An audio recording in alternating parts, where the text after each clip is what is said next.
ମୋର ଗୋଡ଼ରେ ଗ୍ରାଗଲିଂ ହେଇ ପାଦ ତଳେ ଦି ଗୋଡ଼ ନଷ୍ଟ ହେଇଯାଇଥିଲା, ଯାହାକି ଗୋଟେ ଗୋଡ଼ ଭଲ ହେଇଥିଲା କିନ୍ତୁ ଗୋଟେ ଗୋଡ଼ ଆଙ୍ଗୁଠି ନଷ୍ଟ ହେଇଯାଇଥିଲା, ଯାହାକି 4-5 ବର୍ଷ ହେଲା କଟକ ଭୁବନେଶ୍ୱର ଅନେକ ଡାକ୍ତର ସହିତ ଟ୍ରିଟମେଣ୍ଟ କଲି କିନ୍ତୁ ସକ୍ସେସ୍ ହେଇପାରିଲିନି। ମୁଁ ୟୁଟ୍ୟୁବରେ ଡକ୍ଟର ଶକ୍ତିଶ୍ୱର ସାର୍ଙ୍କ ନାଁରେ ଗୋଟେ ଦେଖିଲି, ସିମ୍ପଲ କେୟାର ହସ୍ପିଟାଲ ନାଁରେ ଦେଖିଲି।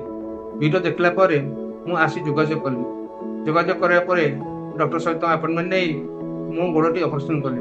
ମାସେ ଭିତରେ ମୁଁ ଭଲ ଭାବରେ ଚାଲିପାରୁଛି, ମୋ ଗୋଡ଼ ତଳ ଭଲ ଅଛି।